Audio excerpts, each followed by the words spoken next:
Suci dan jajaran Diaspora di Bapak Ibu peserta Zoom sosialisasi PPDB SMA dan SMK Negeri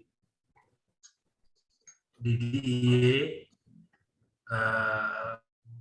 acara sosialisasi ini sejujurnya ini adalah kerjasama dari ORI, Ombudsman RI DIY dengan Dinas Pendidikan Pemuda dan Olahraga DIY untuk kemudian memberikan ruang bagi para orang tua yang berencana akan menyekolahkan anaknya, putra putrinya di jenjang pendidikan yang lebih tinggi, SMA atau SMK. Barangkali dalam sosialisasi nanti silakan nanti ruang Zoom ini digunakan untuk bertanya, mungkin juga memberi masukan hal-hal yang sangat krusial, barangkali perlu diberikan tambahan masukan, ide, gagasan, dan pertanyaan lainnya. Saya kira untuk mempersingkat waktu, saya menyambut baik kegiatan ini. Terima kasih untuk tim pencegahan ORI DIY. Selanjutnya, secara resmi acara ini saya buka dan mengucapkan Bismillahirrahmanirrahim. Terima kasih Mas Dhani, saya kembalikan kepada moderator. Baik, terima kasih Bapak Budi Masturi atas sambutannya. Langsung saja Bapak Ibu untuk menyingkat waktu, diskusi akan segera kami mulai. Maka dari itu saya mengundang Bapak Hasidin selaku Kepala Keasdaan dan Pencegahan ORI DIY untuk memoderatori jalannya diskusi. Kepada Bapak Kesi, waktu dan layar saya persilakan.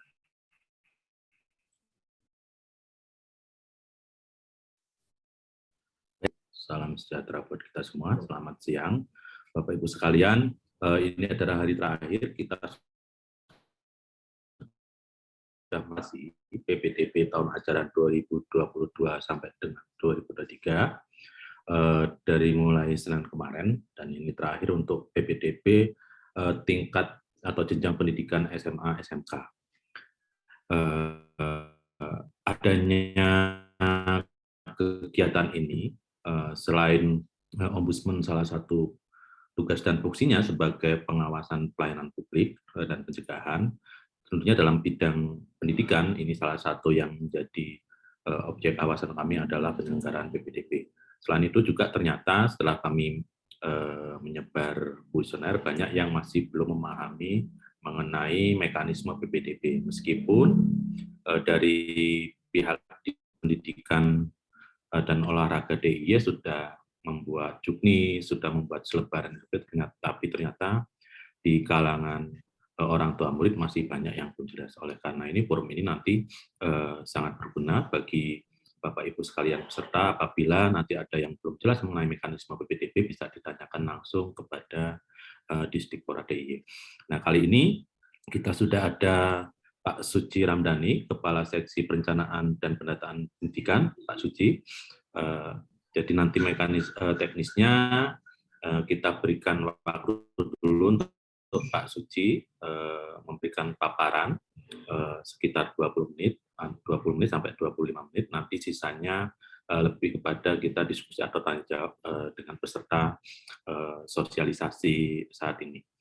Baik, untuk mempersingkat waktu, saya berikan kesempatan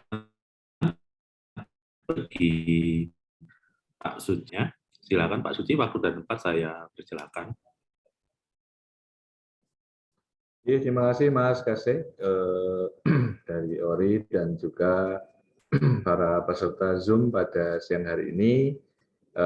Jadi pada kesempatan ini kami ingin menyampaikan terkait dengan kebijakan PPDB untuk tahun 2022, di mana ini merupakan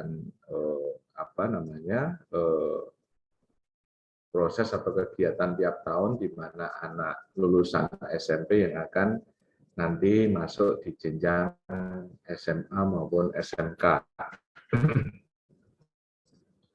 Memang tahun ini saya kira juga tidak terjadi mengalami banyak perubahan-perubahan di dalam regulasi terhadap PPDB. Hanya memang kalau nanti sosialisasinya juga tidak terlalu banyak, dikhawatirkan juga masyarakat nanti juga akan bingung bagaimana ya untuk memasukkan anak, karena memang prosesnya itu ada beberapa tahapan. Ada beberapa tahapan itu, ada 2 tahapan yang memang harus dilalui, yaitu tahap verifikasi dan juga tahap seleksi. Nah, tahap verifikasi ini memang bukan untuk semua, tetapi bagi mereka yang memang ada beberapa yang memang harus ada verifikasinya. Misalnya terkait dengan nomor induk kependudukan, ini kan mestinya juga kalau misalnya ada kesalahan, ada yang lainnya, ini pasti nantinya juga perlu diverifikasi. Kemudian yang terkait dengan afirmasi. Afirmasi ini karena harus ada bukti-bukti, baik itu bukti katanya dengan mengikuti program pengentasan kemiskinan melalui beberapa kartu-kartu program yang lainnya itu masih harus ada. Kemudian yang kedua juga katanya dengan terkait dengan perpindahan tugas orang tua. Perpindahan tugas orang tua ini juga mesti harus ada verifikasi-verifikasi. Terakhir juga masalah penambahan nilai. Jadi yang punya prestasi baik itu olahraga, sains, kemudian seni, saya kira juga bisa ditambahkan di dalam nilai gabungan yang nanti bisa mempengaruhi terhadap proses seleksi yang ada. Tahun ini lulusan kita sekitar 53 ribuan, kemudian sementara kuota untuk SMA SMK itu masih sekitar 30 ribuan. Jadi yang terjadi adalah nanti ketika di proses seleksi di sekolah SMA maupun SMA negeri pasti ada proses seleksi. Karena yang daftar itu melebihi dari kuota yang ada. Dan tidak semua anak yang akan bisa batas, mesti ada seleksi. Baik itu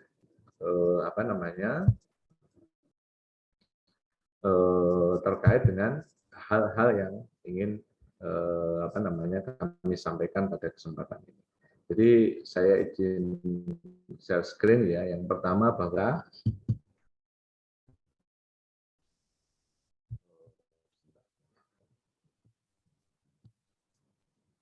jadi kebijakan kita PPDB untuk tahun 2022 ini pendidikan masih menggunakan PPDB kita masih menggunakan donasi itu yang paling diutamakan dalam proses PPDB, mendekatkan tempat tinggal siswa dengan sekolah gitu. Kemudian pendidikan berbasis pendidikan sesuai dengan lingkungan sekolah, kemudian pemerataan akses pendidikan, harapannya seperti itu.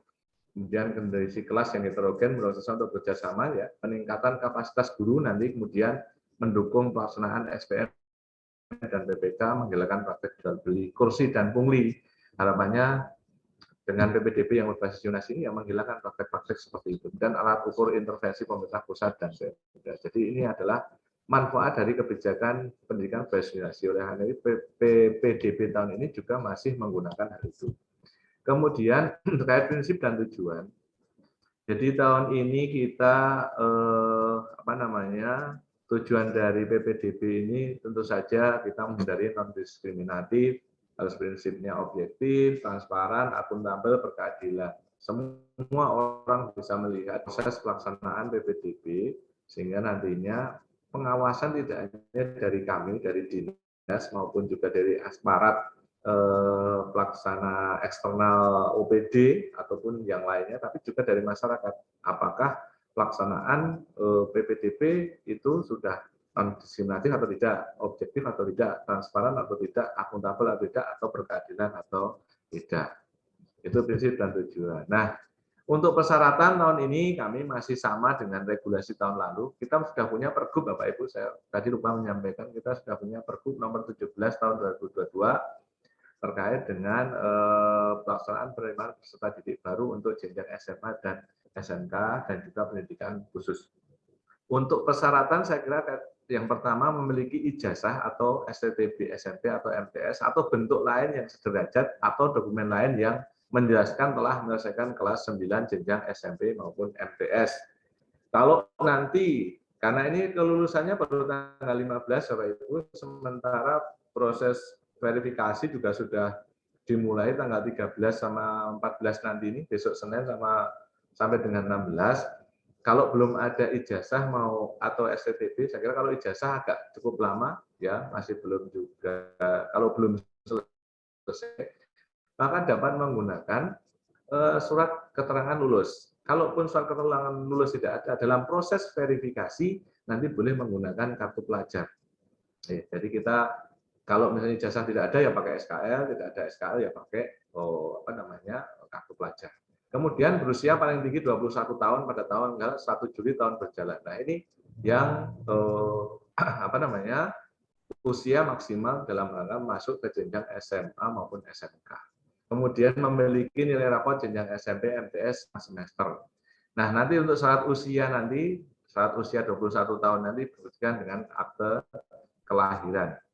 Kemudian calon peserta didik atau warga negara asing, misalnya kalau ada dari luar yang ingin SMP-nya di luar negeri, kemudian harus masuk ke SMA SMK di Jogja misalnya, ya paling tidak harus punya melampirkan surat keterangan dari Dirjen yang menangani pendidikan dasar dan pendidikan menengah Kebudayaan RI sebagai persyaratan peserta didik baru SMA SMK, dan harus mengikuti matrikulasi bahasa Indonesia paling singkat 6 bulan yang disediakan oleh sekolah yang bersangkutan.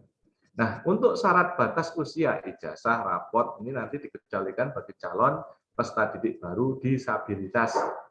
Di teman-teman kita ya dari calon peserta didik gratis disabilitas nanti hanya melampirkan hasil penilaian dari psikolog profesional atau lembaga yang berkompeten. Jadi syarat nanti itu memang ada pengecualian untuk calon peserta didik penyandang disabilitas. Nah, tahun ini Bapak Ibu semua yang kami hormati, tahun ini kita masih melaksanakan asesmen standarisasi pendidikan daerah. Nah, asesmen standarisasi pendidikan daerah ini kegiatannya sebenarnya adalah untuk pengukuran capaian kompetensi lulusan pada mata pelajaran tertentu dalam lingkup daerah dengan mengacu pada standar kompetensi lulusan. Jadi kita melaksanakan pengukuran capaian kompetensi.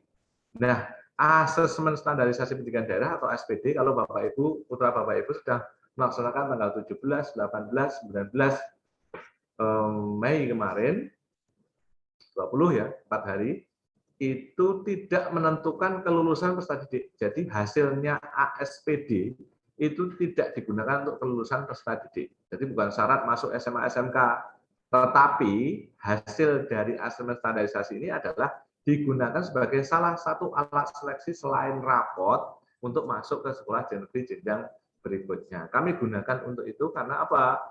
Kita belum bisa mengukur standarnya raport masing-masing sekolah. Jadi mesti ada ukuran lain yang bisa kita gunakan dalam rangka nanti digunakan sebagai salah satu alat seleksi selain raport. Dan asesmen standarisasi pendidikan daerah SPD ini satu soalnya dibuat standar satu daerah istimewa Yogyakarta.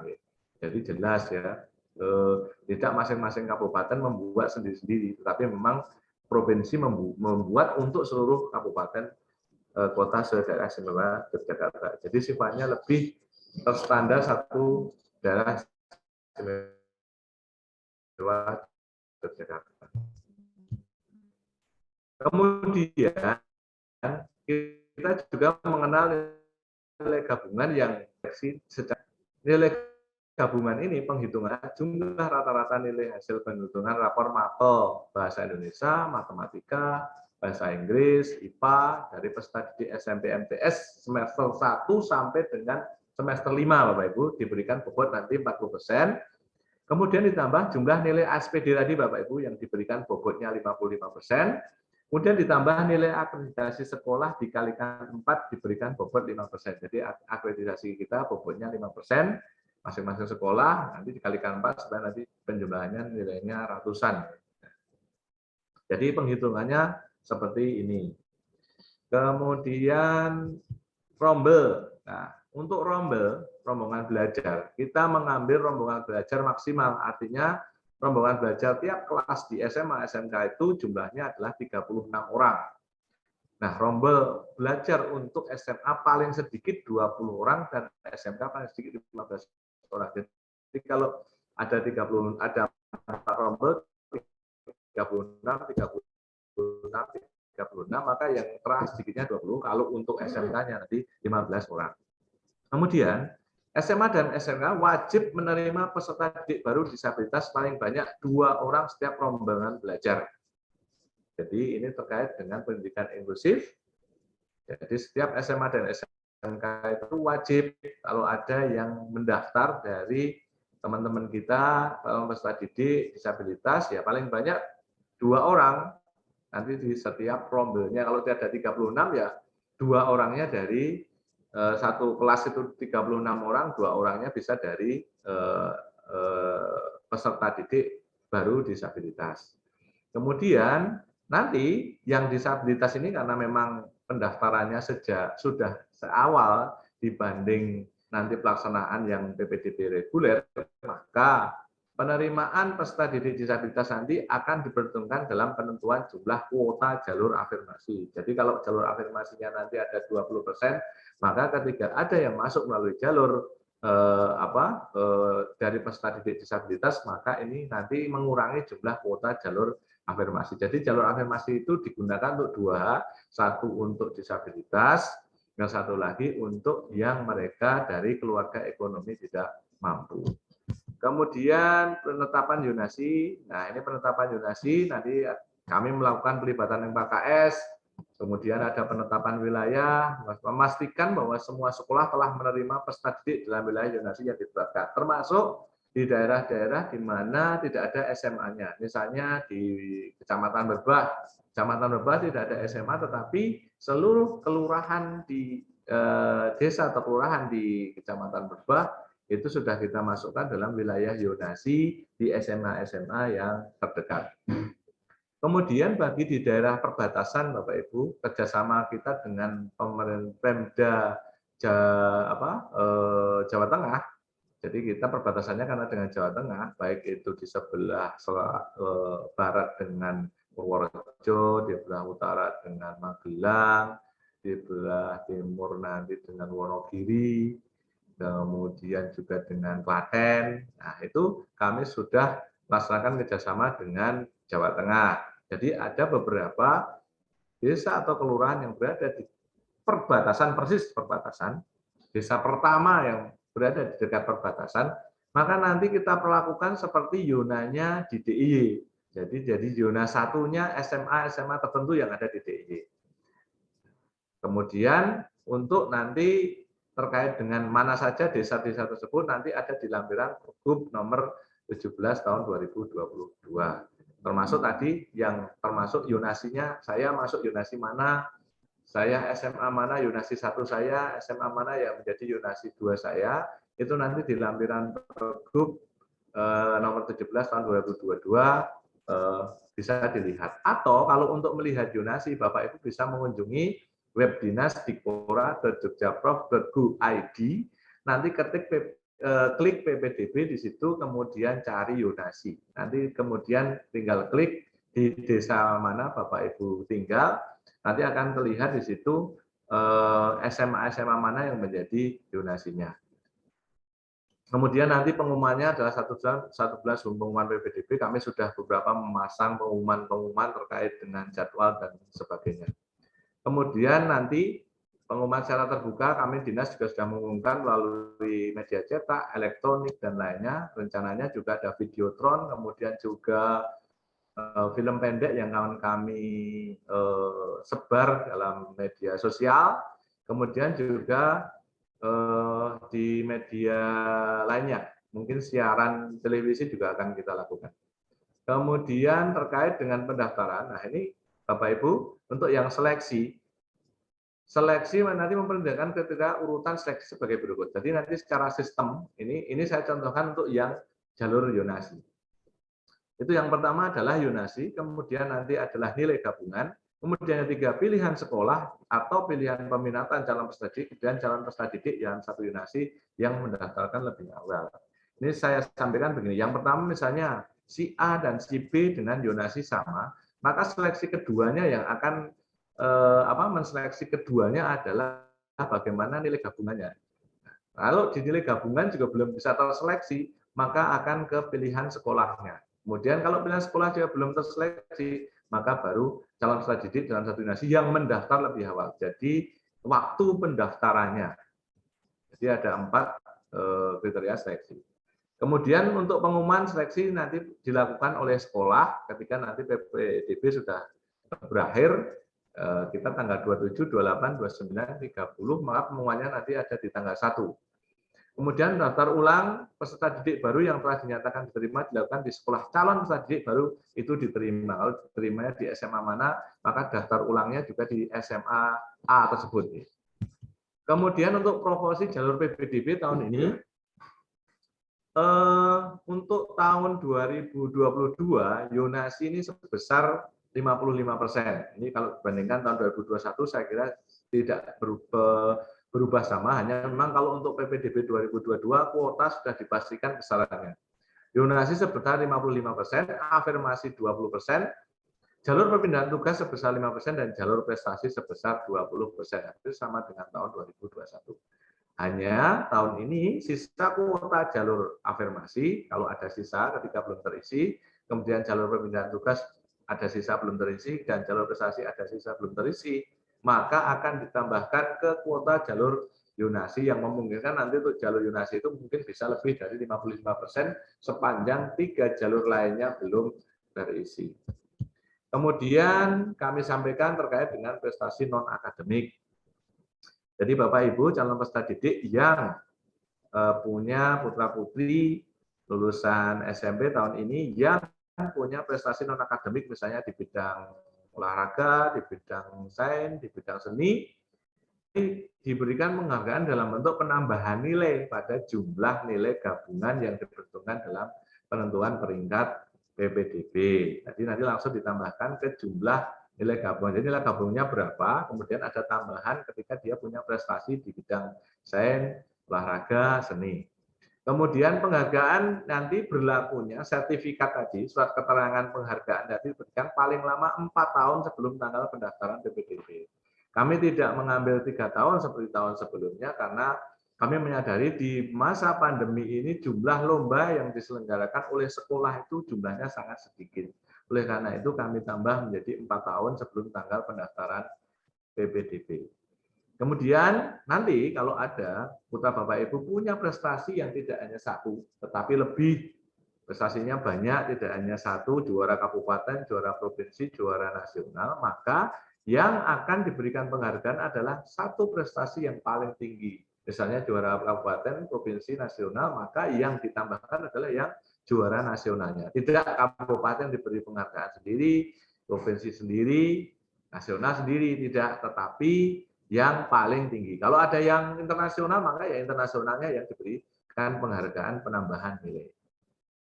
Kemudian penghargaan ini nanti yang diberikan ini adalah kejuaraan lomba yang diselenggarakan secara berjenjang dan atau dikoordinasikan oleh dinas pendidikan, dinas kebudayaan, kemudian dinas pendidikan kabupaten kota, dinas kebudayaan kabupaten kota, kemudian Kementerian Pendidikan Kebudayaan, kemudian juga bisa juga oleh KONI, Pengda, kemudian Kuarda, bisa juga dengan PMI. Ada beberapa lomba yang itu ketika itu berjenjang mulai dari tingkat kabupaten, tingkat provinsi, tingkat nasional, maka itu bisa diberikan penghargaan. Kemudian pemberian penambahan nilai penghargaan calon peserta didik baru lulusan SMP MTS yang dari luar DIY bagaimana? Misalnya ada pertanyaan, saya dari luar DIY, dari lulusan SMP MTS di Klaten misalnya. Kemudian saya punya prestasi. Nah, prestasi yang bisa diberikan penghargaan untuk yang lulusan SMP MTS dari luar DIY hanya yang prestasi tingkat nasional dan internasional, bukan yang levelnya misalnya lulusan SMP MTS di Klaten, juara Provinsi Jawa Tengah itu kemudian diberikan penghargaan itu tidak bisa, hanya yang kalau dia juara nasional maupun juara internasional. Nah, untuk tahun ini, kalau tahun lalu penambahan nilai pada jumlah nilai gabungan tadi yang untuk prestasi ini hanya dapat digunakan untuk pendaftaran yang jalur prestasi tahun lalu. Tetapi kalau tahun ini semua jalur boleh ada penambahan ini sepanjang punya prestasi tadi. Kalau dulu kan mau masuk jalur apa? Oh, jalur Yonasi, saya mau menambah nilai nih. Oh, tidak bisa kalau tahun lalu. Tahun ini kita semua yang punya prestasi maka bisa mendapatkan nilai tambahan ke nilai gabungan dari prestasi non akademik. Kemudian ini untuk yonasi saya sampaikan satu-satu, diperuntukkan bagi peserta didik yang berdomisili di dalam wilayah yonasi yang ditetapkan pemerintah daerah. Boleh nanti dicek, nanti tadi sudah saya sampaikan di web kita di kora.jogjaprof.go.id itu nanti silakan bisa cek yonasinya di situ, atau nanti di lampiran peraturan gubernur nomor 17 tahun 2022. Nah, domisili nanti calon peserta didik yang berdasarkan alamat pada kaitannya dengan KK Yonasi ini nanti diterbitkan paling singkat 1 tahun sebelum pendaftaran PPDB. Artinya ini cut off-nya adalah 30 Juni 2021. Kami sudah mendapatkan data-data penduduk DIY yang cut off 2021. 30 Juni 2021. Nah, nanti kalau sebelum itu saya kira juga tidak bisa. Artinya sebelum 1 tahun saya kira nanti tidak bisa melakukan pendaftaran untuk memakai jalur yonasi. Kemudian calon peserta didik terdaftar dalam satu KK dengan orang tua wali calon peserta didik. Jadinya nanti paling tidak nama peserta didik harus ada dalam KK yang orang tua atau walinya. Kemudian nanti pilihan peminatan untuk kompetensi keahlian di bidang yonasi nanti maksimal 3 pilihan dalam sekolah yang sama atau sekolah yang berbeda. Artinya di sini boleh milih 3 pilihan di SMA yang menjadi yonasinya ya. Misalnya yonasinya SMA 3, SMA 6, SMA 9. Silahkan misalnya milih yang pertama adalah IPA SMA 3, kemudian yang kedua SMA 6, karena SMA 6 itu sekolah penggerak kan tidak dibedakan antara tahun ini kita mengakomodir katanya dengan sekolah penggerak, karena di sekolah penggerak itu tidak ditentukan jurusannya IPA atau IPS, tapi memang umum gitu. Jadi nanti bisa pilihannya SMA 3 IPA, kemudian SMA 3 IPS, kemudian SMA pilihan 3-nya SMA 6 sekolah penggerak. Atau bisa SMA 3 IPA, SMA 6 penggerak, SMA 9 IPA begitu. Itu bisa, tapi yang jelas pilihannya boleh 3. Maksimal minimal 2, tapi tidak bisa 1. Nanti harus milihnya di proses seleksi, nanti milihnya adalah 3. Kemudian pilihan peminatan kompetensi keahlian hanya diperbolehkan hanya dalam satu jenis SMA atau SMK. Jadi pilihannya tidak boleh gini Bapak Ibu. Pilihan 1 SMA, SMA 3 jalur yonasi, IPA, kemudian SMK itu enggak boleh. Ya kalau SMA ya 3-3-nya SMA. Kalau SMK dengan jurusan-jurusannya itu boleh 3 SMK juga tidak ada masalah gitu. Kalau untuk SMK ini yonasinya lebih luas Bapak Ibu. Yonasinya SMK itu hanya meliputi 2 dalam DIY dan UAK. Kemudian khusus bagi calon peserta didik baru dari SMP MTS 1 derajat yang berasal dari luar DIY dan lulusan sebelum tahun 2002 yang akan memilih jalur yonasi terlebih dahulu mengikuti ASPD yang disediakan oleh dinas. Jadi kami menyelenggarakan juga untuk asesmen standarisasi pendidikan daerah atau ASPD yang dari luar DIY. Yang waktunya nanti akan pelaksanaannya 13-14, pendaftarannya sudah kemarin, kami sudah mengumumkan di web dan seterusnya. Dan tahun ini ternyata cukup banyak peminatnya, ada 1.297 katanya gitu. Kan nanti tanggal 13-14 melaksanakan ASPD untuk lulusan SMP dan MTS dari luar DIY. Kenapa harus ikut ASPD? Ya kalau misalnya tidak ikut, apakah boleh ikut PPDB? Boleh, tetapi nanti dinilai gabungannya dia akan 0 karena tidak ikut ASPD. Kalau mau bersaing atau berkompetisi di PPDB ini kan mestinya nilai gabungannya juga menjadi pertimbangan. Nah, kalau tidak ikut ASPD mestinya nanti jadi 0 nilai ASPD-nya. Padahal itu 55% di nilai gabungan. Kemudian terhadap pemalsuan KK nanti dikenai sanksi pengeluaran dari sekolah. Nah, dalam melaksanakan PPDB melalui jalur yonasi ini SMA SMK ini wajib menerima calon peserta didik yang berdomisili dan bertempat tinggal dalam radius 300 meter. Tahun ini kita mengakomodasi amanat Permendikbud nomor 1 2002 terkait dengan yonasi yang terkait dengan jarak. Tapi ini juga terkait dengan ini istilahnya adalah bina lingkungan. Kalau ada anak yang sejak awal itu tinggal di dekat sekolah, mestinya juga kita berikan pelayanan agar dia juga bisa bersekolah yang paling dekat, atau mungkin mepet tembok sekolah,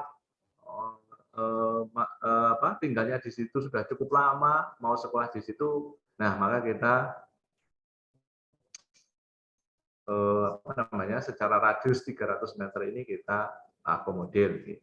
Kemudian untuk afirmasi, nah afirmasi tadi sudah kami sampaikan ada 2 untuk keluarga ekonomi tidak mampu dan untuk penyandang disabilitas, yang nanti paling banyak 2 peserta didik per rombongan belajar. Kemudian peserta didik yang berasal dari keluarga ekonomi tidak mampu, keikutsertaan peserta didik dalam program penanganan keluarga tidak mampu yang diberikan oleh Dinas Sosial Kabupaten Kota. Nanti yang diupload atau diverifikasi di jalur afirmasi ini adalah kartu-kartu yang nanti di standar operating procedure sudah kita tentukan. Misalnya nih, di kota itu misalnya kartu menuju sejahtera atau KMS, atau mungkin di Sleman ada KKM, KKRM ya, kartu keluarga miskin atau kartu keluarga rentan miskin misalnya seperti itu. Nah, atau mungkin yang keluarganya masuk dalam data terpadu kesejahteraan sosial yang dikeluarkan oleh Kementerian Sosial Republik Indonesia, itu juga bisa diakui jadi dari keluarga ekonomi tidak mampu. Cukup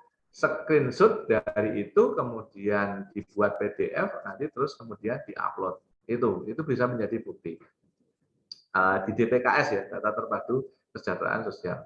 Nah, yang untuk jalur afirmasi ini bisa daftarnya hanya memilih sekolah di zona 1 di SMA negeri atau SMK negeri yang dituju. Artinya kalau di SMA negeri misalnya saya masuk pakai jalur afirmasi di SMA, zonasinya misalnya SMA 3, SMA 6, SMA 9, maka dia hanya bisa mendaftar di 3 sekolah itu untuk jalur afirmasi. Karena nanti kalau nanti mendaftar di jalur atau di zona 2, jelas nanti akan kalah dengan yang jalur afirmasinya yang di zona 2 tadi, pasti itu. Karena memang zona ini nanti menentukan zona 1 dan zona 2-nya. Oleh karena itu memang dibatasi saja untuk afirmasi ini memilih sekolah di zona 1. Juga tidak terlalu jauh, tidak memerlukan transportasi yang rumit kemana jauh, ya dekat-dekat saja di SMA atau SMK negeri yang dituju. Sama kalau yang dari luar DIY dan DIY sebelum tahun 2002 bisa mengikuti ASPD yang dilakukan oleh dinas. Nah, kemudian mohon termasuk kaitannya dengan pemalsuan bukti keterangan tidak mampu atau tadi pemalsuan domisili ya, nanti akan dikenai sanksi pengeluaran dari sekolah apabila terbukti. Kemudian yang ketiga adalah perpindahan tugas orang tua atau wali sebesar 5%. Nah, ini diperuntukkan bagi calon peserta didik yang berdomisili di luar zonasi sekolah yang bersangkutan. Artinya, ini melayani bagi mereka-mereka yang karena tugas orang tuanya dari luar DIY masuk ke dalam DIY, kemudian keluarganya ikut, dan ingin orang tua ini, nanti perpindahan tugas orang tua tadi dibuktikan dengan kakaknya luar DIY. Jadi kalau mau pakai perpindahan tugas orang tua wali, diutamakan adalah kakaknya yang luar DIY, atau wajib, bukan diutamakan, wajib kakaknya luar DIY. Kalau sudah dalam DIY, ya sudah pakai zonasi, sudah jadi penduduk DIY.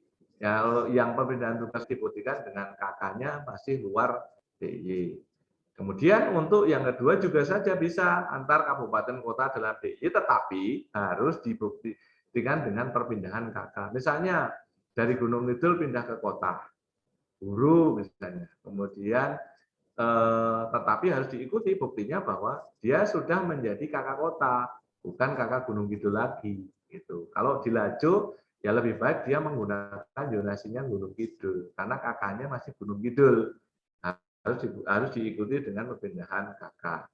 Nah, perpindahan tugas orang tua ini kita batasi paling lama 4 tahun terakhir sebelum pelaksanaan PPDB, artinya 2018.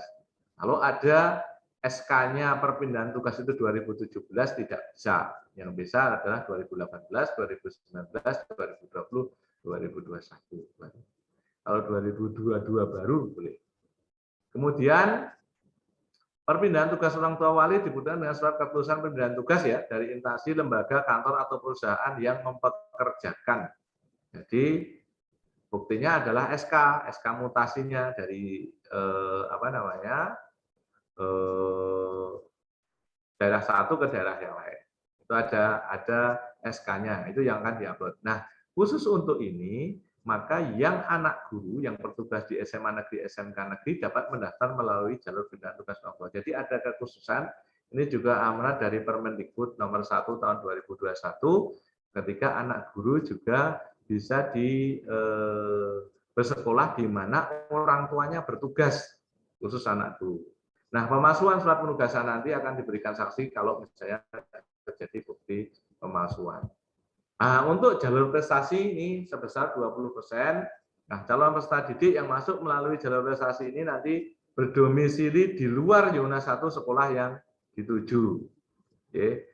Atau misalnya seperti ini, saya contohkan, ketika zonasi saya adalah sekolah SMA 3, SMA 6, dan SMA 9 misalnya, maka tidak boleh mengambil jalur prestasi di 3 sekolah itu, harus di luar, bisa di zona 2, bisa di SMA 2, bisa di SMA 1, bisa di SMA 5, bisa di SMA 8. Berarti di luar zona saya tadi. Kemudian ada prasyarat ketika mengambil jalur prestasi, yaitu nilai gabungannya paling sedikit 330. Paling sedikit 330 baru bisa memilih mengambil jalur prestasi. Kalau 329 bisa nggak? Tidak bisa. Pas 330,00.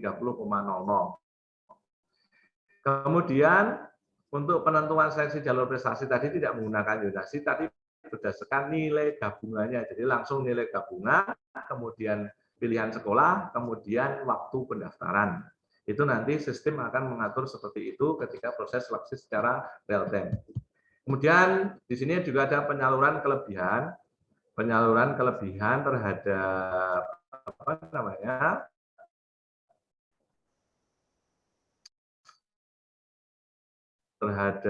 nanti sistem itu juga akan menyalurkan ke zona terdekat sekolah yang bersangkutan dengan mempertimbangkan tempat tinggal, nilai gabungan, dan mendaftar lebih apa. Nah, penyaluran nanti dilakukan sengaja yang terjadi penyalurannya itu jauh dari tempat tinggal karena apa? Di zona terdegatnya sudah terisi penuh. Apalagi di kota biasanya di zona terdegatnya itu juga sudah sangat penuh sehingga bisa-bisa nanti secara sistem itu diterima di sekolah negeri, tapi misalnya diterimanya di Bantul atau di Wonosari itu bisa, ketika di sana juga kuotanya masih kurang gitu. Itu hanya memang ya pada akhirnya mau mau sekolah di sana atau tidak. Tapi secara sistem seperti itu. Nah, pengecualian bagi PPDB ini dikecualikan bagi sekolah yang dijalankan oleh masyarakat atau sekolah swasta, kemudian SMA negeri, SMK negeri yang berasrama juga tidak, kemudian kelas SMA negeri yang sudah bekerja sama dengan DUDI, di mana di situ sudah ada casting ataupun juga pemilihan siswa yang menurut memang sudah terseleksi oleh kerjasama DUDI dengan SMK. Itu memang tidak melalui jalur PPDB.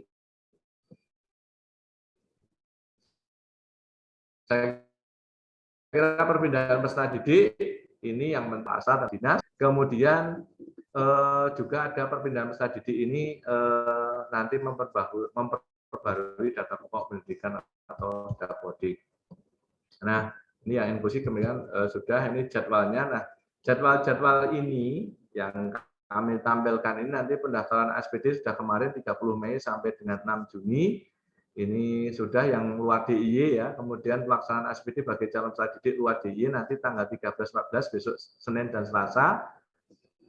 Kemudian pengecekan, proses verifikasi, yaitu yang pertama pengecekan data kependudukan calon peserta didik dan pengurusan data kependudukan yang bermasalah. Jadi kalau misalnya Bapak Ibu punya nick-nya calon peserta didik itu kok bermasalah, kurang angkanya nomor kependudukannya atau juga yang lain ketika dicek itu bisa nanti pengecekan data kependudukan di 13 sampai 16 Juni. Kemudian verifikasi yang penambahan nilai 16, kemudian yang verifikasi dokumen perpindahan tugas orang tua juga ada, kemudian yang pendataan radius tempat tinggal tadi yang 300 meter dari sekolah tujuan juga tanggal 13-16. Nah, input data calon peserta didik lulusan luar DIY ini sudah dimulai sekarang sampai tanggal 16. Jadi begini, kalau untuk lulusan SMP maupun MTS yang lulusan dari DIY, dari Istimewa Yogyakarta, itu kami sudah punya data-data terkait ASPD, terkait rapor, terkait dengan akreditasi. Tetapi bagi mereka-mereka yang lulusan SMP itu nanti kalau hasil ASPD tanggal 13-14 itu, kemudian yang raport itu juga belum punya kami. Itu mohon untuk bisa input data. Kemudian yang ketiga akreditasinya juga di sekolah asalnya itu juga di input. Jadi nanti inputnya 30 Mei sampai 16 Juni cukup lama. Saya kira nanti Bapak Ibu yang memang berasal dari lulusan SMP atau MTS yang berasal dari luar DIY juga bisa menginput data. Kemudian untuk waktu pelaksanaan untuk ajuan print token nanti tanggal 21 sampai tanggal 24. Nanti secara online, jadi PPDB kita itu semuanya sebenarnya secara online, tidak harus berduyun-duyun datang ke sekolah atau tidak harus datang ke Dikora, gitu. Cukup pelajari saja apa yang sudah menjadi ketentuan regulasinya. Bapak Ibu juga tinggal online dari rumah masing-masing bisa upload data dokumen dari rumah, itu ya Bapak Ibu, sesuai dengan jadwal yang sudah ditentukan. Kalau ajuan akun tanggal 21-24, maka pemilihan sekolah ini sudah mulai seleksi Bapak Ibu itu di tanggal 27 sampai 29. Itu ada pemilihan sekolah atau peminatan. Tadi yang saya sampaikan ada 3 pilihan tadi ya. Kemudian yang seleksi itu Senin sampai dengan Kamis, 27 sampai dengan 30 Juni 2022. Nah, yang Senin sampai Selasa 27 sampai 28 itu perubahan pilihan jenis sekolah, misalnya dari SMA ke SMK atau sebaliknya, atau boleh saya awalnya milih sekolah saya cocoknya di SMK, balik ke milih ke SMK, atau kalau sudah ke SMK, wah kayaknya tetap betul di SMA, balik lagi ke SMA gitu, bisa. Nah nanti itu juga dijelaskan secara saja, tapi ada batasnya sampai tanggal 28 Juni 2022 pukul 23 afirmasi, tapi wah pakai Yonasi saja gitu, pindah dari jalur afirmasi ke jalur Yonasi itu bisa, tapi ya ada batasnya itu. Kemudian pemberhentian proses seleksi online nanti akan dilaksanakan pada Rabu 29 Juni 2022 pukul 23.59. Itu juga secara online, secara sistem. Nah, nanti kami ada waktu 1 hari, tanggal 30 Juni itu untuk proses evaluasi pemeringkatan dan penyaluran calon peserta didik tadi yang kelempar, kemudian ditata tadi ke Yona terdekat, itu nanti di tanggal 30 Juni 2022. Tetapi jangan khawatir Bapak Ibu yang memang pas pukul 23.59 Bapak Ibu tanggal 29 Juni itu Bapak Ibu melihat secara real time anaknya masih tertera di situ, otomatis itu jelas diterima. Kalau ini kami hanya yang tanggal 30 itu menata secara sistem untuk disalurkan beberapa yang ke sekolah-sekolah di zona-zona terdekat. Kemudian nanti pengumumannya ada Jumat 1 Juli 2022 pukul 10 di sekolah masing-masing. Kemudian nanti daftar ulangnya ada Jumat, Senin, Selasa, dan Rabu tanggal 1, 4, 5, dan 6 Juli 2022 pukul 10 sampai 14. Nah, pengendalian, pembinaan, dan pengawasan, jadi nanti kami Gubernur melaksanakan pengendalian, pembinaan, dan pengawasan dengan PPDB, nanti pengawasan oleh dinas, melakukan pemantauan dan evaluasi, dan juga secara umum nanti Inspektorat Provinsi juga akan melakukan pengawasan, dan masyarakat juga berhak untuk melakukan pemantauan dan pengawasan pada satuan pendidikan negara PPDB yang memang dirasa apabila terjadi di situ ada kecurangan-kecurangan dan lain-lain. Kemudian larangan dan sanksi. Nah, di SMA negeri dan SMK negeri, SLB negeri dalam penyelenggaraan PPDB dilarang melakukan pungutan dan atau sumbangan dalam pelaksanaan PPDB. Pelanggaran terhadap pelaksanaan PPDB nanti diatur dalam Pergub untuk diberikan sanksi sesuai ketentuan peraturan perundang-undangan yang berlaku. Oke. Mohon nanti pengawasan SMA-SMA yang di dalam proses PPDB ini melakukan pungutan atau njaluk sumbangan ini dalam rangka pelaksanaan PPDB, mohon bisa saja dilaporkan ke kami. Kemudian kesimpulannya,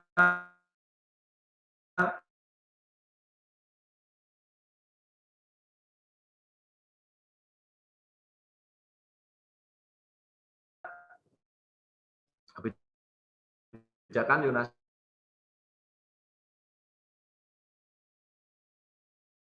bantu Pemda dalam pemenuhan standar pelayanan dari standar bagaimana kita mengkapasitas pendidikan. Saya kira itu yang dapat kami sampaikan terkait dalam hal ini. Nanti Bapak Ibu yang mungkin ingin berdiskusi terkait dengan pelaksanaan ini, kami persilahkan untuk mengajukan beberapa pertanyaan atau dan yang lainnya. Waktu kami kami sampaikan kepada Mas Kasih. Baik, terima kasih Pak Suci atas penjelasannya. Tadi sudah sangat lengkap. Pertanyaan nih Pak, serta kita sekarang sudah mencapai 397, hampir 400. Di kolom chat juga banyak sekali pertanyaan. Nah, sebelum saya buka pertanyaan untuk peserta sosialisasi ini, ada yang memang kemarin sudah kita kolek berdasarkan Google Form. Mungkin nanti bisa Suci jawab. Yang pertama, ini banyak yang menanyakan terkait dengan zonasi lingkungan yang 30% itu, yang radius 300 meter itu Pak. Ya. Itu kenapa tidak dibatasi seperti itu? Kenapa tidak dibatasi prosentasenya? Jadi tetap masuk ke zonasi ke 50% yang zonasi itu. Memang ada kekhawatiran dari wali murid itu ketika misalnya di 300 meter itu terus ternyata kuotanya sudah habis, artinya kesedot semua oleh peserta didik yang ada di area situ, sehingga yang dari luar tidak bisa, yang dari luar zonasi 300 meter itu tidak bisa mendaftarkan anaknya ke sekolah yang dituju. Nah, ini gimana nih Pak? Apakah dari dinas bagaimana penjelasan Pak? Itu karena paling banyak nih pertanyaan terkait dengan 300 meter itu. Betul. Memang ada kekhawatiran bahwa zona 300 meter itu nanti akan mengurangi jalur yonasi. Padahal ya jalur yonasi pun kalau ada kuota sisanya pun akan ditambahkan ke yonasi. Jadi cukup banyak. Kemudian memang tidak kita batasi karena memang ini sebenarnya adalah terkait dengan bina lingkungan. Bagaimanapun orang berada di sekitar sekolah itu kan bertanggung jawab terhadap keamanan sekolah juga. Kemudian kalau sekolah kebakaran dan semuanya ya juga ikut bertanggung jawab. Memang kita tidak batasi presentasinya. Tetapi di dalam proses nanti pendataan siswa atau calon peserta didik yang 300 meter itu kami sangat ketat. Yang pertama, mereka akan diukur jaraknya betul dari sekolah sampai rumahnya. Karena mereka harus juga mengupload foto depan rumahnya. Kemudian verifikator sekolah itu akan ke tempat kediaman, di mana apakah betul-betul di situ, tempat berdiam di situ, ataukah tidak. Kemudian jaraknya juga apakah 300 meter atau tidak. Kemudian, jadi ada verifikator datang ke situ. Kemudian juga harus menyertakan surat pernyataan. Yang pertama adalah bahwa dia tinggal di situ selama 1 tahun. Ya, paling minimal 1 tahun sudah di situ dan betul-betul tinggal di situ. Ini dibuktikan dengan satu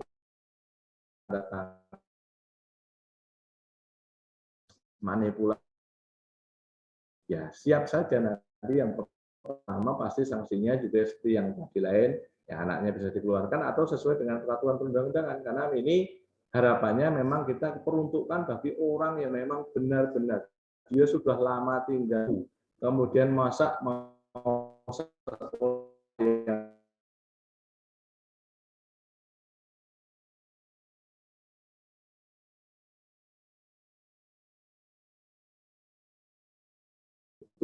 maunya semua itu aturannya itu hanya jarak-jarakan, tapi kita hanya mengakomodir khusus ya 300 meter dengan harapan memang yang 300 meter itu yang selama ini secara bina lingkungan, secara apa namanya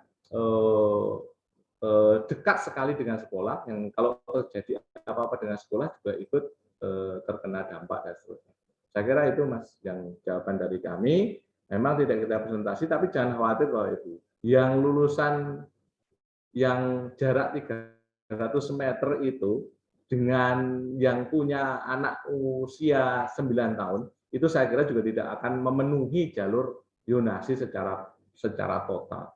Apalagi jalur zonasi juga mendapatkan tambahan sisa dari yang jalur lainnya yang tidak terisi. Saya kira itu Mas Kasih. Oke, terima kasih Bapak. Untuk selanjutnya juga ini ada pertanyaan terkait yang tadi sudah yang dari kemarin sudah kita tampung. Misalnya ada kasus begini, Pak. Anaknya itu sebenarnya sudah sekolah di Jogja, tetapi orang tuanya belum dan baru mau pindah ke Jogja. Apakah jalur PPDB-nya itu bisa ikut jalur zonasi atau perpindahan orang tua, Pak? Kalau yang sama ini karena kita menggunakan data nomor induk kependudukan sebagai bukti bahwa dia memang warga atau penduduk daerah istimewa Yogyakarta, Pak. Kemudian, nah bagi mereka yang masih berdomisili dari luar DIY, sebenarnya yang bisa dilakukan adalah ketika dia memang pindah karena tugas orang tua, itu bisa menggunakan jalur PTO dengan kakak masih di luar DIY, atau dia menggunakan jalur prestasi dengan syarat tadi minimal nilai gabungannya 330 gitu.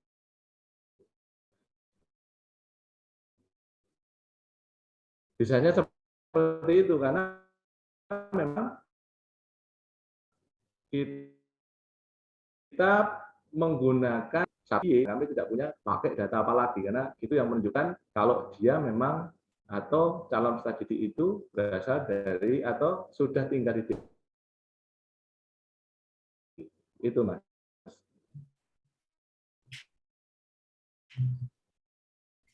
Ya Pak, terima kasih penjelasannya. Satu lagi nih sebelum saya buka forum diskusinya.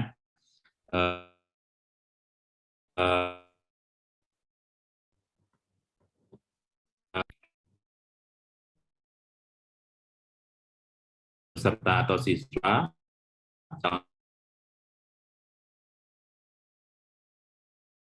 mempunyai sertifikat kejuaraan, misalnya tingkat 1 nasional, yang diselenggarakan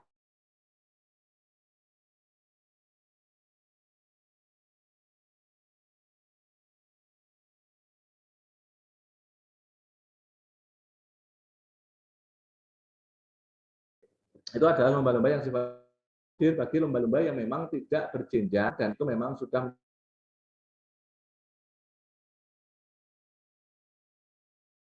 menjadi bakat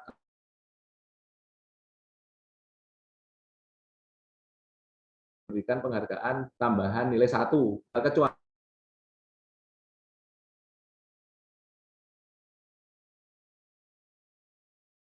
yang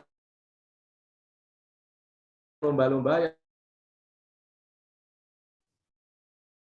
Pak Kese, halo? Mungkin Iya Pak Suci, mohon maaf ini tadi koneksi di kantor ada kendala. Jadi Mas Kesi sepertinya terlempar, Pak. Sebentar.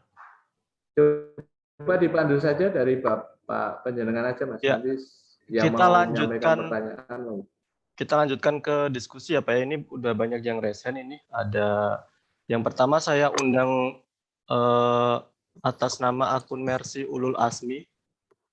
Monggo dipersilakan untuk open mic.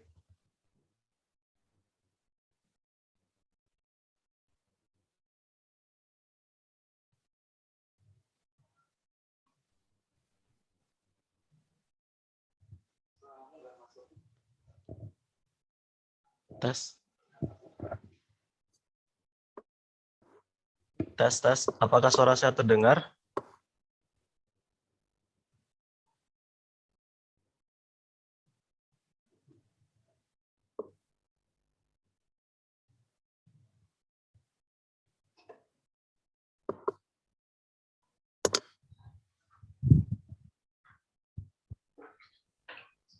Jadi nanti di PPD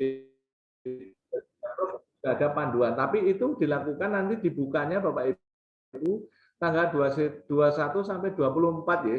Kalau sekarang itu ngurus token sekarang belum bisa, aplikasinya masih ditutup. Nanti di tanggal 21 sampai 24 itu bisa dilakukan. Sebentar, kemudian yang lainnya. Nah, untuk daftar itu apakah hanya memilih satu SMA saja atau bisa memilih lebih dari 2 sekolah? Mohon izin tanya Pak, untuk pendaftaran prestasi itu apakah hanya memilih satu SMA saja atau bisa memilih? Untuk pendaftaran jalur prestasi itu boleh tetap 3 pilihan sekolah, Bapak Ibu. Bisa, tetapi sekolahnya itu tidak di dalam yonasi, tapi harus di luar yonasinya. Jadi kalau misalnya tadi saya sampaikan ya, yonasinya SMA 3, SMA 6, SMA 9, maka tidak boleh jalur prestasi itu mengambil di 3 sekolah itu. Harus di luar sekolahnya itu. Jadi yang punya yonasi punya yonasinya satunya itu di SMA 3, SMA 6, SMA 9, ya dia tidak boleh pakai jalur prestasi di 3 sekolah itu. Bolehnya nanti di SMA di luar itu, misalnya di SMA 8, SMA 1, SMA 5, SMA di Kulon Progo, SMA di Gunung Kidul itu boleh. Kemudian saya baca lagi, apakah harus berdomisili 2DIY jika ingin masuk sekolah jalur prestasi? Tidak, di dalam DIY pun boleh menggunakan jalur prestasi, tetapi tadi di luar yonasinya. Kalau yang dari luar DIY, monggo silahkan pakai jalur prestasi, bisa. Jadi ya memang yang dari luar DIY itu kalau mau masuk sekolah di Jogja itu memang jalurnya yang berdomisili kakaknya luar DIY itu hanya pakai jalur prestasi atau perpindahan tugas orang tua, kalau itu memungkinkan itu hanya 2 itu. Kalau jalur yonasi saya kira ya memang ketika masih ada kuota itu kemungkinan besar peluangnya, tetapi ketika nanti kuotanya sudah penuh atau belum penuh, atau orang dalam Jogja masih daftar, ya yang luar mesti kalah karena kita berdasarkannya kepada yonasi. Kemudian Pak, untuk lomba regu pramuka penggalang tingkat cabang kota Yogyakarta bisa diperhitungkan ya Pak. Gini, nanti kita lihat dulu sertifikatnya seperti apa. Kalau itu memang penyelenggaranya adalah keluarga, saya kira ini bisa nanti diakui Pak, Bapak atau Ibu. Oke. Kemudian, maaf Pak, saya agak telat gabung. Tadi mau tanya apakah mengenai pendaftaran SMP tadi yang jadi apa khusus yang ini yang khusus SMA Bu. Oke. Bapak saya kakak Jogja, tapi ini anak minta sekolah di luar Jogja masuk SMK, apakah bisa Pak? Monggo, artinya itu nanti kalau sekolahnya di Jawa Tengah, ya ikut nanti PPDB-nya sesuai dengan peraturan Gubernur Jawa Tengah, jadi bukan DIY. Saya kakaknya Jogja tapi mau masuk sekolah di luar Jogja, ya kalau boleh monggo Bu, tapi nanti aturannya tidak sama dengan kami, mesti ada perbedaan-perbedaan di sana. Kemudian untuk besok tanggal 13 Juni ASPD maksudnya gimana ya Pak? Oh, 13 Juni ASPD itu adalah mereka yang memang dari lulusan SMP atau MTS di luar DIY yang memang selama ini belum ikut ASPD. Kalau yang dari dalam DIY kan sudah mengikuti ASPD, maka 13-14 itu adalah waktunya ikut ASPD. Kemudian yang lain, nah Bapak kalau kakak Jogja, tapi saat ini anak sekolah di luar Jogja, apakah bisa ikut jalur yonasi? Boleh. Kalau kakaknya, karena kita itu ini PPDB Yunasi dasarnya adalah domisili. Ketika dia kakaknya Jogja, meskipun anaknya sekolah di luar Jogja, itu bisa ikut jalur yonasi sesuai dengan domisilinya. Walaupun sekolahnya mungkin di SMP MTS di Klaten misalnya, tapi dia adalah penduduk Prambanan Jogja atau penduduk Kalasan lah. Ya, yonasinya misalnya di Kalasan, ya bisa di sekolah di Yona Kalasan. Ketika kakaknya itu masih kakak Jogja. Tetapi mestinya karena dia belum ikut ASPD, ya ikut ASPD yang besok Senin itu tanggal 13, 14. Kemudian kalau pilihan 1 Yona 1, kemudian pilihan 2 atau 3 Yona 2, apakah diperbolehkan? Boleh. Tetapi kami menganjurkan lebih baik pilihlah yang ada di Yona 1-nya. Karena apa? Karena seleksi sistem itu berdasarkan seleksi pertama adalah Yonanya. Jadi Yona itu menjadi seleksi yang pertama. Boleh Bapak Ibu memilih pilihan pertama Yona 1, pilihan kedua Yona 2. Tapi itu kalah dengan SMA yang di mana calon peserta didik berasal dari Yona 1-nya di situ. Itu pasti. Makanya kami sarankan ya sudah pilih saja sekolah-sekolah yang berada di Yona 1-nya. Kecuali memungkinkan mungkin di daerah Kulon Progo ataupun Gunung Kidul mungkin ya. Itu kemungkinan masih banyak juga yang calon peserta didik atau kuotanya masih mencukupi. Pertanyaan? Berarti pendaftaran semua jalur dilakukan secara serentak tanggal 27 sampai 29 Juni. Gini, prosesnya kan ada verifikasi, ada seleksi. Nah, proses verifikasi itu tanggal 13 sampai 16 ini, kemudian nanti proses seleksi itu didahului dengan mencari token ya, token yang nanti digunakan untuk proses seleksi tanggal 21 sampai 24. Kemudian proses seleksinya nanti di tanggal 27 sampai tanggal 30 itu, atau tanggal 27 sampai 29 Juni. Tanggal 30 itu nanti proses penataan oleh sistem. Nah, untuk pendaftaran jalur prestasi berarti harus memilih sekolah yang di luar 3 sekolah yang di Yonasi 1. Iya, Pak. Iya, betul. Atau boleh memilih sekolah. Jadi yang harus di luar 3 sekolah yang ada di Yonasi 1 kalau mau pilih jalur prestasi. Karena memang jalur prestasi ini diperuntukkan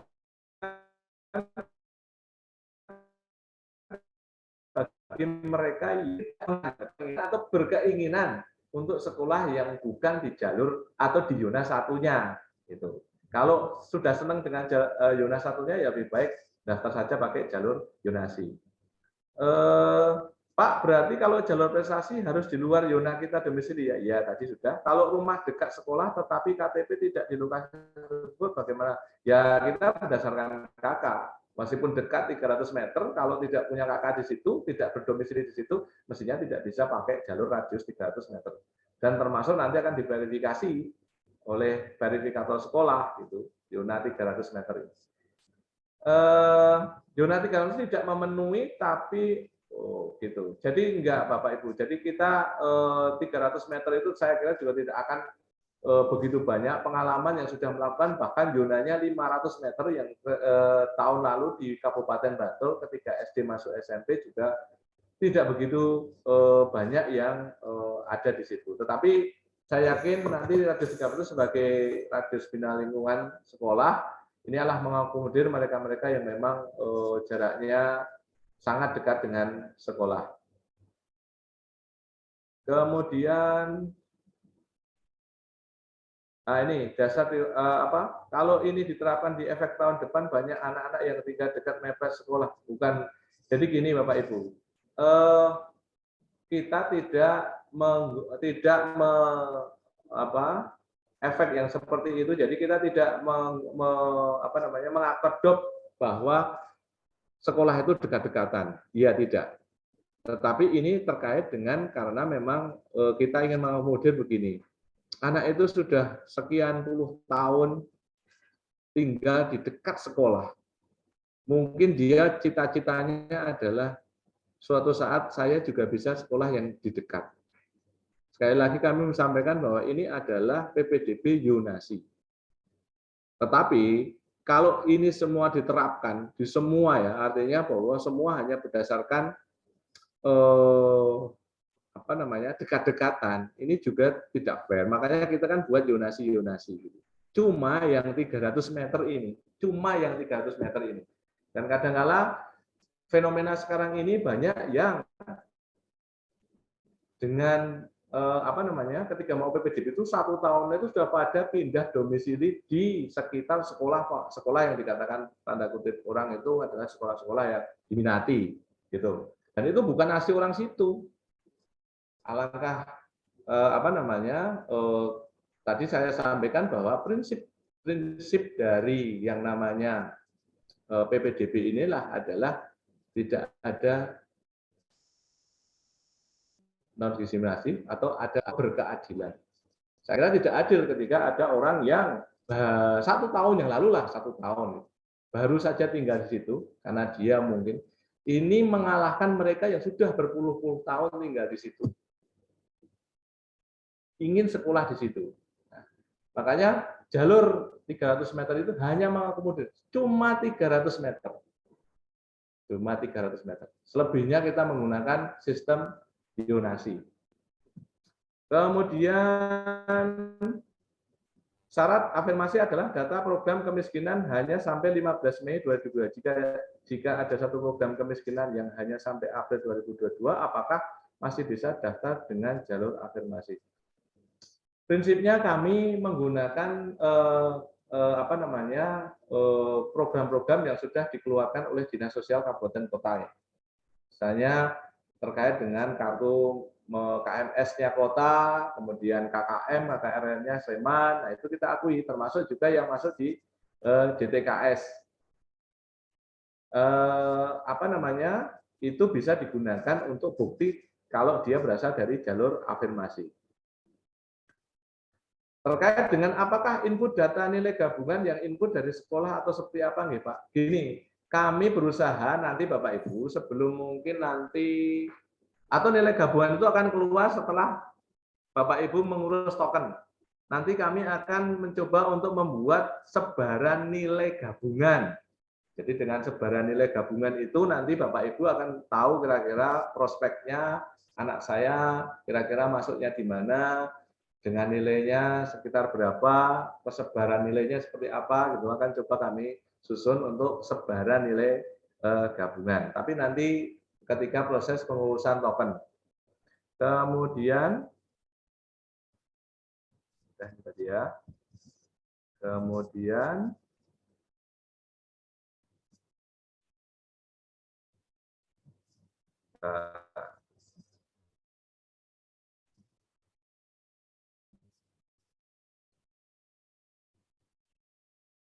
kalau untuk pengumuman nanti via website juga diumumkan, kemudian juga nanti di sekolah masing-masing di mana Bapak Ibu secara real time sudah bisa memastikan anaknya diterima di mana nanti juga akan diumumkan.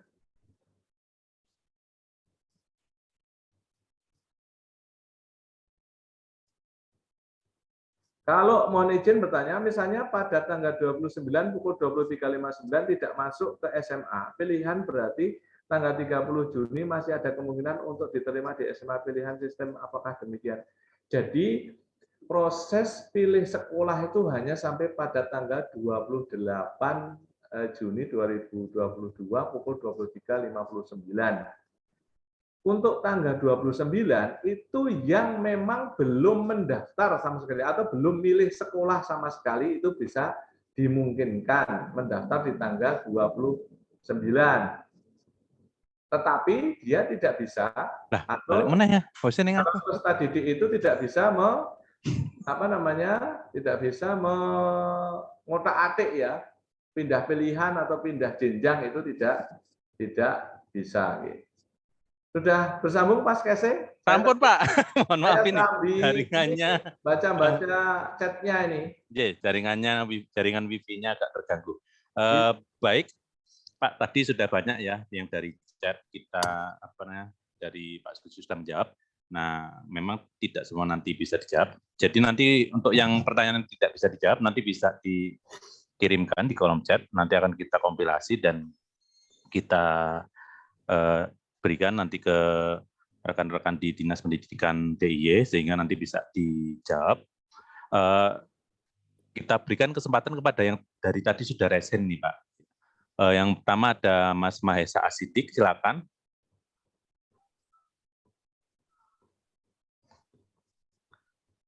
Kita masih ada waktu sekitar 10 menit lagi ya, kita akhiri nanti jam 3. Mas Mahesa.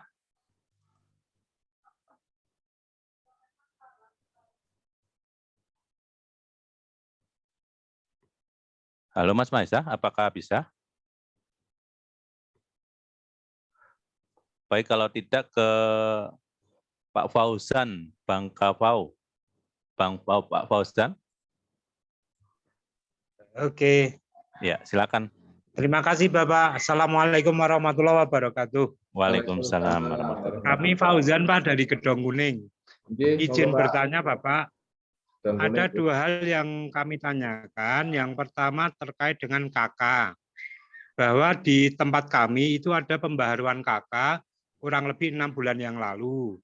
Memang domisili tetap, semuanya tetap, hanya di informasi pendidikan yang berubah, yaitu di anak saya dulu SD, sekarang menjadi sekolah SLTP. Namun demikian Bapak, untuk KK yang asli, yang lama, itu sudah dikumpulkan kembali ke Dukcapil melalui RT RW.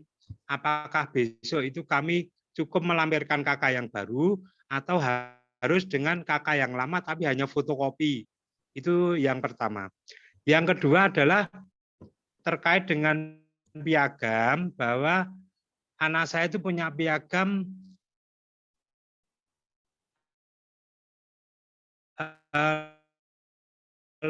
lomba hanya yang Warda atau yang berada di Warda DIY. Demikian Bapak, matur sembah nuwun. Wassalamualaikum warahmatullahi wabarakatuh. Silakan Pak Suci. Langsung saja ya Pak. Ya, yang pertama terkait dengan KK pembaharuan. Nah, ini mungkin nanti banyak juga yang mengalami seperti ini. Jadi cetaknya KK itu sebelum atau belum ada 1 tahun sebelum PPDB ya, artinya. Padahal dia sudah lama tinggal di DIY ini, tetapi hanya karena proses misalnya penambahan putra saged, kemudian karena ada lain yang harus berubah di dalam dokumen KK tadi. Itu tidak ada masalah Pak Fauzan. Nanti yang seperti ini itu nanti akan ada penanganan tersendiri ketika ada proses cetak. Tapi tetap diakui bahwa Bapak adalah penduduk Jogja lama, penduduk yang sudah lama. Nanti akan dicek nicknya. Jadi nanti tetap Bapak mengajukan atau di tanggal 13, 16 atau mungkin sekarang sudah bisa ya. Coba di cross check di ppdb.jogjaprof.id terkait dengan nomor induk kependudukan putra Pak Fauzan ya. Coba itu, tapi nanti siapa kami tolong kami dari tim, kami dari panitia akan menyampaikan keluhannya apa, cetaknya berapa, tapi nanti akan kita akui kalau yang seperti itu tetap itu adalah penduduk yang sudah lama tinggal di daerah Simalungun, bukan yang masih baru-baru saja atau sebelum 1 tahun. Itu nanti akan ada penanganannya Pak. Monggo nanti, yang penting nanti cek nick-nya aja. Cek nick di ppdb.jogjaprof.id. Saya kira gitu. Kemudian yang piagam lomba pramuka dari Kuarcap, sepanjang ini adalah Kuarcap ini resmi pelaksanaannya itu koordinasi dengan Kuarda atau dengan yang lainnya, saya kira itu nanti bisa. Kami akan melihat dulu Pak, sertifikatnya seperti apa, kemudian ini nanti baru kami pertimbangkan apakah ini bisa mendapatkan penghargaan atau tidak. Tapi prinsipnya ketika itu lomba yang, tapi kalau dapat penghargaan pasti dapat Pak. Kalau yang lomba seperti ini minimal tambahan nilai 1. Kalau misalnya nanti tidak diakui atau bukan lomba yang sifatnya berjenjang, itu tetap dapat nilai tambahannya nilai 1 gitu. Tetapi kalau nanti ini sifatnya cabang bertingkat ya, berjenjang kabupaten, provinsi, dan nasional, saya kira itu jelas nanti itu yang memang kita inginkan, itulah yang mendapatkan penghargaan. Ngerti ya Pak Fauzan ya? Pak Kese. Baik, terima kasih tadi Pak Suci. Selanjutnya ada Pak M. Husnul Huda. Silakan Pak Husnul Huda untuk mengajukan pertanyaan. Assalamualaikum warahmatullahi wabarakatuh. Waalaikumsalam warahmatullahi wabarakatuh. Saya domisili di Banguntapan, Pak, tapi anak saya SMP di kota. Mohon izin tanya, yang pertama soal nilai gabungan. Nilai gabungan itu akan otomatis include dari nilai SPD atau dari pihak orang tua yang mengurus, Pak. Kemudian yang kedua, anak saya punya sertifikat tahun September 2018. Kemarin ketika diurus di Dikpora, saya bilang katanya 4 tahun terakhir, kok tertolak itu bagaimana, Pak? Mulainya hitungannya bagaimana yang sertifikat untuk penambahan nilai lomba-lomba itu. Kemudian batas waktunya sampai kapan, Pak, itu pengurusan penambahan nilai itu? Demikian, Pak. Matur nuwun, Pak. Terima kasih. Monggo, Pak, langsung aja. Pak Kusnul Huda, yang pertama tinggalnya di Banguntapan, SMP di kota. Nah, terkait ini kan masalah nilai gabungan. Jadi gini, kami untuk lulusan DIY, karena kalau yang dari lulusan luar DIY kan baru 13-14 ini pelaksanaannya untuk ASPD. Kalau yang sudah dari DIY, kami sudah menghitung seluruhnya nilai gabungannya, Pak Kusnul Huda, ya. Karena kami sudah punya nilai ASPD, sudah punya nilai rapotnya seluruh SMP MTS di DIY, kami sudah punya nilai akreditasi. Jadi tinggal kami hitung sesuai dengan rumus nilai gabungan. Jadi nanti yang menghitung kita, Pak, bukan dihitung oleh ortu sendiri ataupun sekolah. Tapi kalau mungkin sekolah mau menghitung-hitung ya monggo. Tetapi yang jelas secara resmi kami yang menghitung nilai gabungan. Kemudian untuk batas waktu itu memang 4 tahun, Bapak Ibu, untuk penambahan prestasi nilai akademik 4 tahun. Tapi waktunya mungkin ketolaknya karena sekarang belum verifikasi, Pak. Kalau Bapak masukkan sekarang di PPDB, ya jelas belum dilayani karena kan pelaksanaannya baru tanggal 13, besok Senin itu sampai tanggal 16. Coba silakan itu dimasukkan atau dimasukkan atau diverifikasi. Kejuaraan yang tadi Pak Kusnul Huda tadi sampaikan gitu. Jadi waktunya tanggal 13 sampai 16. Gitu Pak Kusnul Huda. Ya, baik, terima kasih Pak. Selanjutnya ada Pak Pramusetyo, silakan Pak Pramusetyo, singkat saja. Matur nuwun. Bisa terdengar nggih Pak ya? Yes, jelas Pak. Assalamualaikum warahmatullahi wabarakatuh. Waalaikumsalam warahmatullahi wabarakatuh. Suci dan semuanya. Saya sebenarnya tidak bertanya Pak tentang bisnis dan sebagainya. Saya mempertanyakan kebijakan dan Dikpora. Pada prinsipnya kan pembelajaran tahun 2021-2022 ini kan sama dengan tahun 2020 dengan 2021 di tengah pandemi dan pembelajaran jarak jauh. Tetapi ada perubahan yang cukup signifikan atas aturan pengalihan kuota dari afirmasi dan PTO ke jalur prestasi ke zonasi, yang kedua jalur jarak 300 meter. Dan ini disosialisasikan menurut saya dalam waktu yang sangat mepet, Pak, sehingga orang tua awal ini nggak siap dengan hal itu. Nah, anak-anak kami yang sudah berjuang menembus angin dan topan badai untuk les, untuk kemudian mengambil risiko terpapar kena COVID karena harus bertemu orang lain dengan les, akhirnya jadi semangatnya turun, Pak. Kompetitifnya nggak ada. Nah, mohon pertimbangan bahwa 2021 PPDB juga berlangsung dengan baik dan sukses. Kenapa tidak dikembalikan pada aturan itu? Sehingga jika ada perubahan aturan, mestinya ada dasar untuk ada kondisi yang sudah berbeda dan disosialisasikan jauh-jauh hari sebelumnya. Sampai hari ini pun saya belum bisa menemukan pergubnya DIY itu ada di mana, Pak. Itu belum ada. Juga yang kedua, Pak, zonasi. Itu kami cuma diberikan 3 pilihan untuk memilih 3 dari 3, Pak. Kenapa tidak dibuat 6 sudah memilih 3? Sehingga ada alternatifnya. Ini kami hanya, ya mohon maaf Pak, saya ada di Jogja Selatan. Jadi Jogja Selatan itu dari SMP ke SMA itu kan zonasinya nyun sewu, kurang menguntungkan buat kami. Nah ini kan yang harus ada keadilan proporsionalnya mohon dikedepankan. Jadi kalau tadi disebutkan bahwa anak 300 meter itu harus adil karena mereka juga lingkungan di sekolah, yang belajar keras pun juga harus diberikan keadilan, Pak, menurut kami seperti itu. Jadi usulan kami mohon kiranya bisa dievaluasi dan bisa dikembalikan pada aturan PPDB 2021. Matur nuwun Pak. Assalamualaikum warahmatullahi wabarakatuh.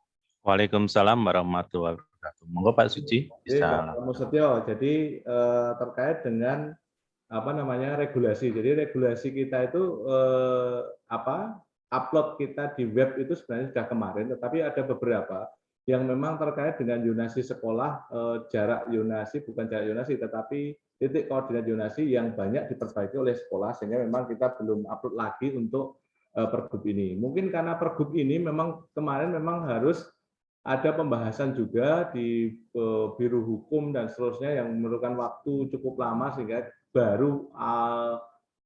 baru-baru ini kita bisa mendapatkan itu, sehingga mungkin sosialisasinya kalau terlalu mepet mungkin ini menjadi evaluasi kita ke depan. Kemudian yang terkait dengan persebaran sekolah, Bapak, memang terkait zonasi ini memang di kota itu semua sekolah kan ada di daerah utara, sementara yang di selatan itu kalau kita lihat hanya SMA 5, SMA 7.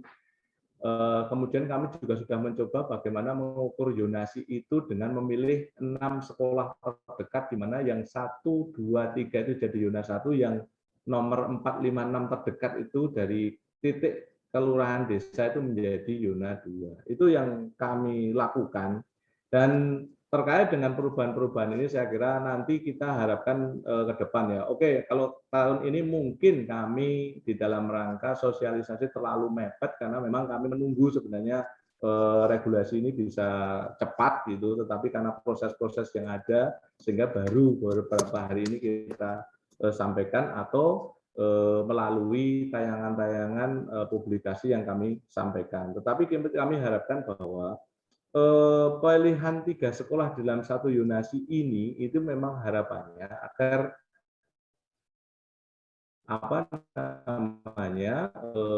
sekolah itu tidak terlalu jauh-jauh gitu. Ini bayangan kalau Bapak bisa melihat di Gunung Kidul, itu zonasi 3 sekolah saja itu sudah sangat cukup jauh-jauh sekali. Bahkan satu SMA itu bisa jadi zonanya sekitar 25 sampai 30 desa itu kalau di Gunung Kidul. Dan regulasi kita itu tidak hanya mengatur di Jogja, tapi juga mengatur juga di wilayah Kulon Progo, wilayah Gunung Kidul, dan seterusnya. Jadi kita pilihkan itu seperti itu. Apalagi kalau nanti ada zonasi lebih dari 3 sekolah, itu mesti ada beberapa yang zonasinya masih cukup jauh-jauh lagi. Karena memang persebaran kita untuk sekolah negeri di kita itu masih belum cukup. Jadi beberapa kecamatan pun juga belum memiliki sekolah SMA negeri, misalnya seperti di Berbah itu juga belum punya sekolah. Di kota itu semua numpuk di utara, tetapi di selatannya sedikit. Sehingga kita berusaha bagaimana yang di sebelah selatan itu menjadi zonanya di utara, ataupun juga nanti menjadi zonanya di sekolah di kabupaten lain, tidak hanya di kota. Misalnya di Kasihan itu bisa jadi zonanya orang kota, gitu. Wirobrajan itu juga bisa menjadi zonanya di Kasihan maupun juga di kota. Jadi kita menggabungkan itu agar persebaran semua kelurahan ataupun desa itu punya zonasi gitu. Jadi saya kira jawaban itu. Tapi terima kasih atas masukannya terkait dengan kita perlu evaluasi terhadap regulasi yang sudah kita lakukan. Pak Suci bisa nambah sedikit Pak Suci? Ya, moga Pak. Ya, matur nuwun atas penjelasannya. Kami tahu bahwa zonasi itu bertujuan untuk memperpendek jarak. Itu kan salah satu dari rohnya dari Permendiknas 51 ya tentang zonasi. Bahwa kemudian diberikan kesempatan untuk diapresiasi perjuangan anak-anak itu penting Pak. Dalam artian kalau kita bicara tentang Wonosari dan Gunung Kidul, iya. Tapi di kota, Pak, dari ujung selatan, itu Karangkajen itu ujung selatan, Pak. Brontokusuman Karangkajen itu ujung selatan. Sampai ke perbatasan utara, SMP 1 itu perbatasan Sleman dan kota, itu tidak sampai 30 menit, Pak.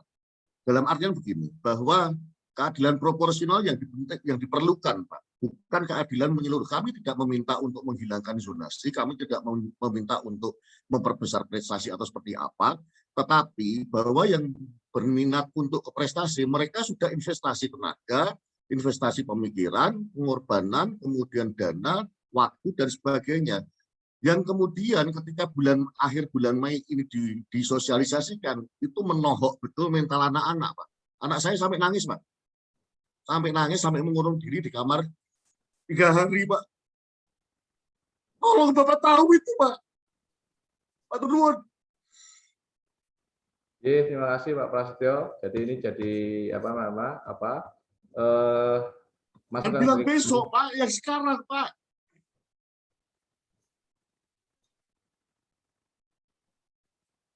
Saya kena mental, Pak.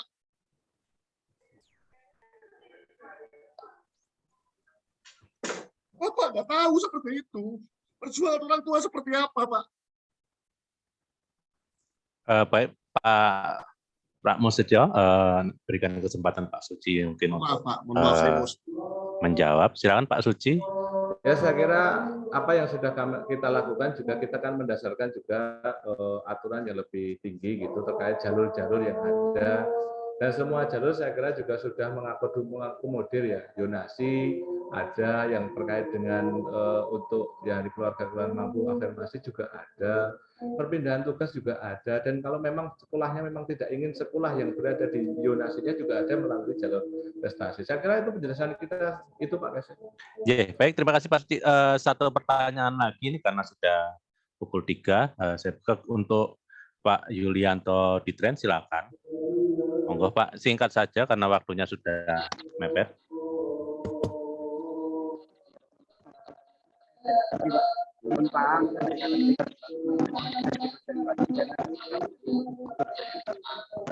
Tidak jelas Pak, suaranya tidak terdengar.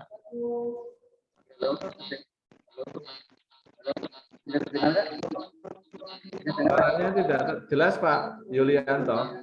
Belum terdengar Pak. Halo. Ya, silakan. Ini mau dijelaskan terkait dengan apa Pak? Terkait dengan pelimpahan di dinas terdekat Pak. Nanti kalau nggak salah itu kalau tidak diterima di zonanya dilimpahkan ke dinas terdekat, itu yang saya butuh penjelasan Pak.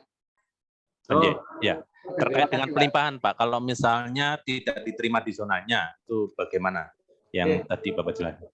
Jadi sistem nanti mereka yang harusnya di pilihan 1, 2, 3 nah masih memungkinkan ketika di zona terdekatnya ataupun mungkin zona 3-nya, zona 3 itu yang 1 DIY itu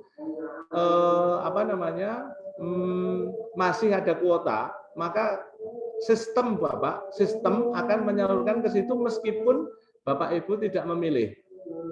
Meskipun Bapak Ibu tidak memilih, tetapi bisa saja disalurkan ke situ gitu. Jadi sistemnya seperti itu. Hanya memang kadang-kala yang saya sampaikan tadi di depan, ketika nanti diterima di sekolah, ketika disalurkan kemudian itu diterima, nah itu bisa saja letaknya jauh karena di zona dekatnya sudah terisi semua Pak. Itu kadang-kala terjadi seperti itu. Itu sistem yang akan menyalurkan. Tetapi sekali lagi tidak bisa memilih yang dekat ketika yang dekat itu juga sudah terisi, maka akan disalurkan ke yang lebih agak jauh lagi. Biasanya seperti itu. Tetapi ya bisanya seperti itu karena yang zona terdekatnya juga sudah terisi. Gitu. Saya kira itu Pak. Baik, terima kasih Pak Suci. Berhubung waktu sudah pukul 3 sore. Nah, untuk kalau terkait dengan ada pertanyaan lagi Pak, apakah dari Dinas Pendidikan DIY membuka posko layanan informasi atau hotline? Kalau ada bisa diinformasikan ke nanti di pengumuman kita kami ada call center, bukan call center tapi WhatsApp center. Jadi silakan Bapak Ibu menanyakan apapun terkait dengan PPDB di WhatsApp center, juga di IG kita di Dinas Dikora di Yogyakarta, dan juga di web kita di dikora.jogjaprod.id. Monggo silakan menanyakan terkait PPDB, termasuk kami juga masih melayani. Memang kalau secara online tidak bisa, ya mungkin Bapak Ibu harus ke dinas, monggo. Tetapi kami harapkan melalui informasi yang sudah kami upload di web, kemudian di IG, Instagram, kemudian juga di WhatsApp Center nanti kami bisa melayani Bapak Ibu terkait dengan berbagai informasi terkait PPDB. Begitu Mas Kesi. Ya Pak, terima kasih. Bagi peserta Bapak Ibu sekalian, bagi yang belum terjawab pertanyaannya bisa nanti typing di kolom chat, nanti akan kita kompilasi, kita nanti akan sampaikan ke Dinas Pendidikan Provinsi DIY, sehingga nanti akan coba kita tampilkan nanti di web. Karena sudah di penghujung acara, saya tutup saja diskusi kali ini. Mohon maaf atas segala kekurangannya. Tadi juga saya sendiri sempat disconnect tadi. Baik, terima kasih Pak Suci atas penjelasannya. Tentu Mas Kasih. Kebijakan PPDB 2022-2023 ini pasti tidak bisa menyenangkan setiap orang, gitu ya. Tapi setiap tahun Dinas Pendidikan Provinsi DIY tetap melakukan evaluasi sehingga mendapatkan formulasi terbaik terkait dengan kebijakan PPDB ini. Saya akhiri forum ini, saya serahkan ke pembawa acara. Silakan Mas Dani. Dari saya sekian. Wassalamualaikum warahmatullahi wabarakatuh. Waalaikumsalam warahmatullahi wabarakatuh. Terima kasih Bapak Kasidin sudah membantu memoderatori acara diskusi. Terima kasih juga untuk Bapak Suci sudah menginformasikan dan mensosialisasikan terkait dengan Juknis PPDB 2022 untuk SMA dan SMK. Bapak Ibu, saya mewakili penyelenggara, mohon maaf kalau tadi ada kendala teknis. Semoga tidak mengurangi esensi dan informasi yang diberikan dari Disdikpora. Kemudian sebagai salah satu kewenangan kami, Bapak Ibu, sebagai pengawas pelayanan publik, kami juga membuka posko pengaduan. Jadi nanti apabila Bapak Ibu dalam pelaksanaan PPDB menemui kendala atau ketidaksesuaian dengan Juknis, bisa mengadukan kepada kami, mengirim laporan kepada kami di kanal pengaduan ini. Yang pertama dari WhatsApp di 08111203737, kemudian melalui email di pengaduan.yogyakarta@ombudsman.go.id, kemudian melalui Google Form di bit.ly/pengaduan-ORI-DIY. Bapak Ibu yang saya hormati, acara ini, Zoom ini juga nanti akan kami upload ulang di channel YouTube Ombudsman RI Yogyakarta, jadi nanti bisa didengarkan ulang. Kemudian untuk Bapak Ibu yang juga ingin mengetahui kinerja Ombudsman, program-program Ombudsman, dan juga informasi soal pelayanan publik seperti apa yang diawasi Ombudsman, Bapak Ibu juga bisa memfollow akun Instagram kami di ombudsmanri.yogyakarta. Demikian Bapak Ibu acara pada sore hari ini. Semoga dapat memberikan informasi yang membantu Bapak Ibu dalam penyelenggaraan atau pelaksanaan PPDB 2022 nantinya. Akhir kata, saya mewakili penyelenggara, mohon maaf kurang lebihnya ketika ada kendala. Semoga PPDB juga harapan kami akan berjalan dengan lancar. Akhir kata, wassalamualaikum warahmatullahi wabarakatuh. Selamat sore. Waalaikumsalam warahmatullahi wabarakatuh. Terima kasih, izin. Monggo Pak, silakan. Terima kasih Pak Suci.